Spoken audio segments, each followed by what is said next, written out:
હરે Krishna. કૃષ્ણાસ cuisine ગુજરાતીમાં bakery recipe સાથે આપનું હાર્દિક સ્વાગત કરીએ છીએ. તો આજે આપણે એક એવી બેકરી આઇટમ લઈને આવ્યા છે કે જે ફક્ત તમે 5 વસ્તુઓનો ઉપયોગ કરી અને આ કૂકીઝ ઘરે જ બનાવી શકો છો. બહારથી મળતા જે કૂકીઝ કે બિસ્કિટ હોય છે તેમાં બહુ બધા પ્રિઝર્વેટિવનો આર્ટિફિશિયલ કલર્સનો ઉપયોગ કરવામાં આવેલો હોય છે. પણ જો તમે એક વખત આ કાજુ પિસ્તા કૂકીઝ ઘરે બનાવશો તો તમે વારંવાર બનાવવાનું પસંદ કરશો. તો ચાલો બનાવવાનું શરૂ કરીએ.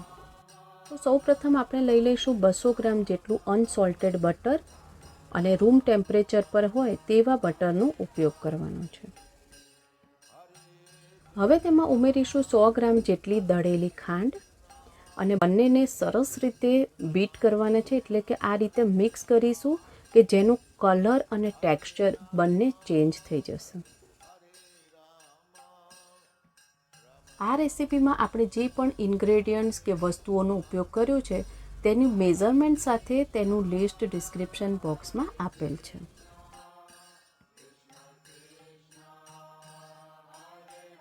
અહીંયા તમે જોઈ રહ્યા છો કે કલર અને ટેક્સચર બંને ચેન્જ થઈ રહ્યા છે. જો તમારી પાસે ઇલેક્ટ્રિક બીટર હોય તો તેનાથી પણ તમે તેને બીટ કરી શકો છો, નહીં તો આ રીતે પણ થઈ જાય છે. 5 મિનિટ જેવો સમય થઈ ગયો છે ને હવે તેનું ટેક્સચર જોઈ શકો છો. એકદમ સફેદ ક્રીમ જેવું થઈ ગયું છે અને ફ્લફી પણ. હવે આ રીતે એક ચાળણી લઈ લઈશું અને 4 ટેબલસ્પૂન જેટલો કસ્ટર્ડ પાવડર જે છે એ આ રીતે ચાળી લઈએ.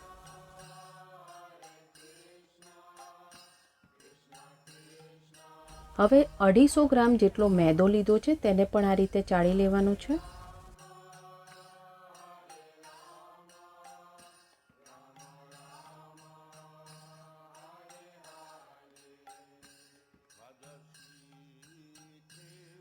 હવે આપણે આને મિક્સ કરી લેવાનું છે, પણ હાથ બિલકુલ નથી લગાવવાનો, નહીં તો બધું બટર જે છે એ આપણા હાથ ઉપર ચોંટી જશે.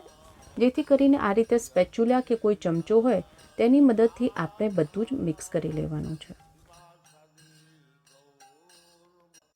જો હજી સુધી તમે આપણી આ ચેનલને સબસ્ક્રાઈબ ના કરી હોય તો જરૂરથી લાઇક, શેર, સબસ્ક્રાઈબ કરો અને બાજુમાં આપેલ બેલ આઇકોન પર ક્લિક કરો જેથી પ્રસાદની રેસિપીઝ તમારા સુધી મળતી રહે. જુઓ હવે આ રીતે સરસ રીતે બધું જ મિક્સ થઈ ગયું છે.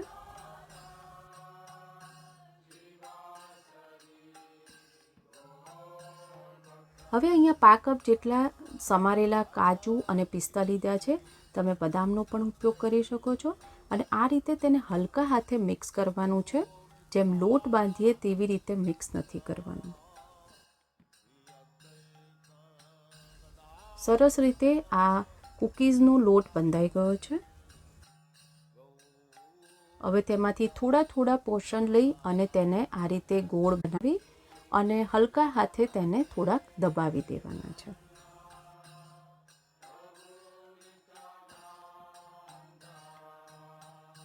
હવે એક વાટકીની મદદથી આ રીતે તેના ઉપર ડિઝાઇન બનાવી લીધી છે. તમે કોઈ પણ શેપ કે ડિઝાઇન બનાવી શકો છો. એક બેકિંગ ટ્રે લઈ લીધી છે, તેના ઉપર બેકિંગ પેપર અથવા તો પાર્ચમેન્ટ પેપર આ રીતે મૂકી દેવાનું, જેથી કરીને કૂકીઝ નીચેથી બળશે નહીં અને વધારે ડાર્ક નહીં થઈ જાય. હવે બધા જ કૂકીઝને આ રીતે થોડા ડિસ્ટન્સ ઉપર આપણે ગોઠવી દેવાના છે.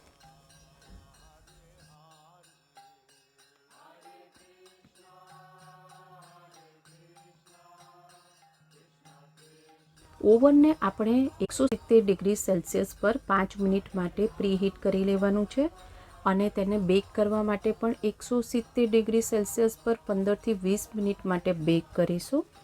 પણ વચમાં જોતા રહેવાનું, કારણ કે દરેક ઓવનની કેપેસિટી અલગ હોય છે. હવે તેને બેક કરવા માટે રાખી દઈએ.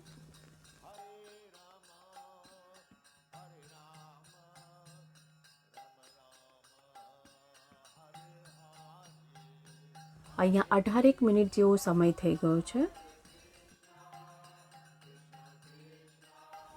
તમે જોઈ શકો છો કે કૂકીઝ બનીને બિલકુલ તૈયાર છે.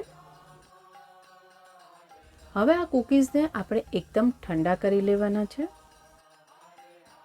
અહીંયા કૂકીઝ એકદમ ઠંડા થઈ ગયા છે અને તમે જોઈ શકો છો કે એકદમ ગોલ્ડન રંગના અને નીચેથી પણ સરસ રીતે બેક થયા છે, બિલકુલ બળ્યા નથી.